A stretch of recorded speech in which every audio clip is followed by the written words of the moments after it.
Does anybody have any questions?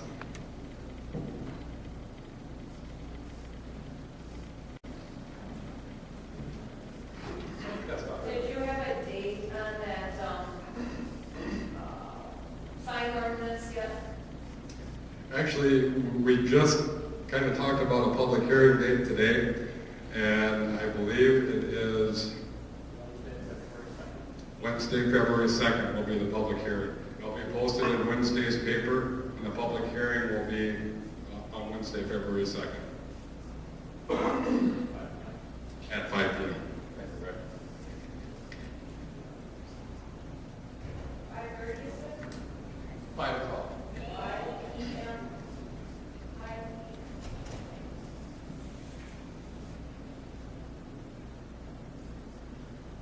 The block grants.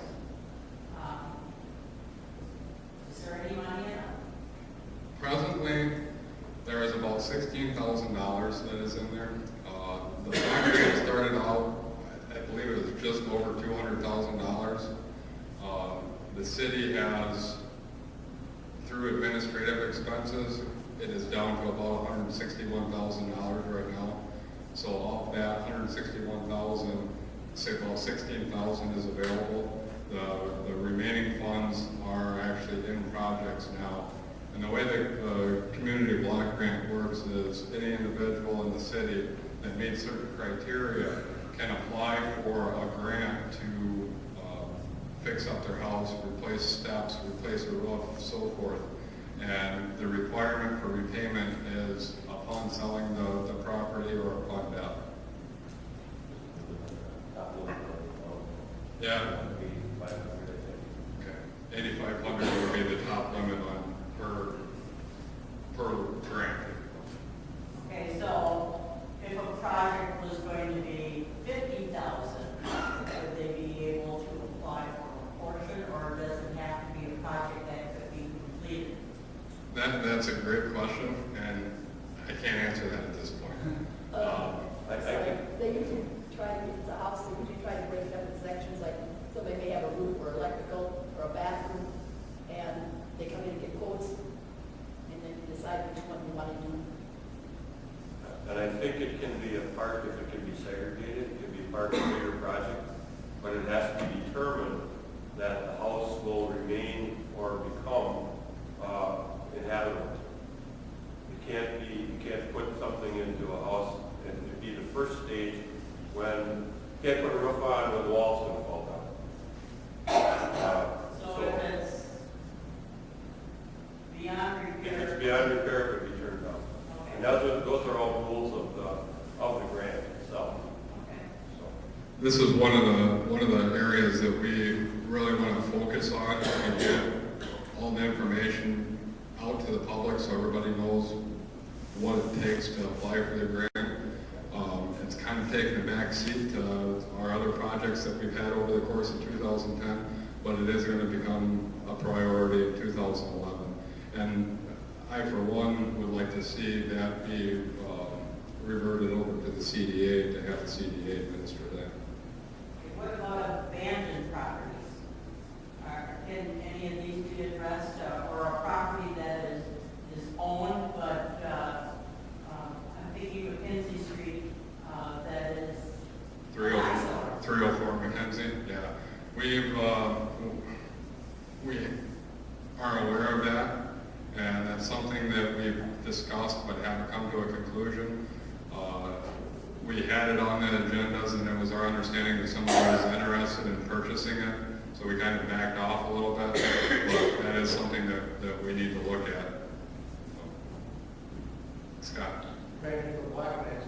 Is there a household maximum income to apply to that? I believe that there might be. We have all of the requirements. We have it's basically a handbook. It was a grant from the U.S. Department of Agriculture, I believe.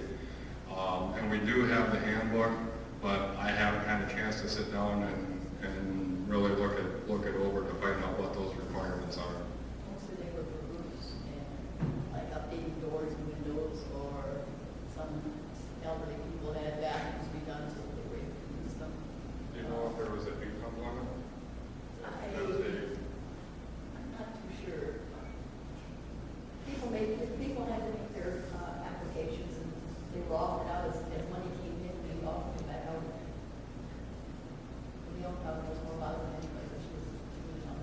Yeah, Leon Christensen has been kind of in charge of that since its existence, or pretty close to that. So Leon will be able to answer basically any questions that you would have on that. Like I said, we do have the handbook, so we can look it up and find out the specifics. And the handbook just came out. Two or three As- estimates. New New handbook. handbook, I think, took effect January 1st of this year. A new one came out of cover.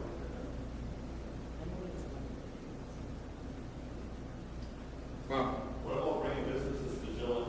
Is there grants out there for that,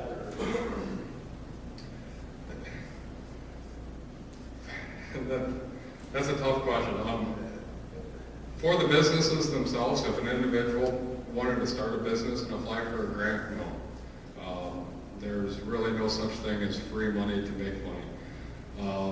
There could be things that the city might be able to do, like through the CDA or something along those lines, where we can look at doing. And actually, the building that we are looking at on the Econo Wash property is thought to be a possible incubator building, where we can help businesses get a start, and then once they get established, they can move into another business. As far as grant money to specifically create a business, there isn't any that I'm aware of. I was just talking to one of the former Main Street advisors when we were in Main Street program. I was talking to him yesterday. And one of the things that came up was that the charter school is contemplating, or actually is more than considering doing this, starting a business in the school that will be part of the school for a little while, and when they grow and get kind of on their feet, then we'll relocate to a storefront downtown. So we're looking to get something happening through that direction. And he was saying to me that there's a possibility that the school could get an incubator grant to start that kind of thing, which would help pay the rent and buy some of the equipment that's needed and things like that. So we're trying to look at as many possibilities as we can to make something work that's going to be possible for the community. Yeah, a little manufactured businesses. Manufacturing is probably a tougher nut to crack. Just because manufacturing is basically starting to go the way of farming. And there is getting to be less and less manufacturing done in this country. I think, as you probably know, there's an awful lot going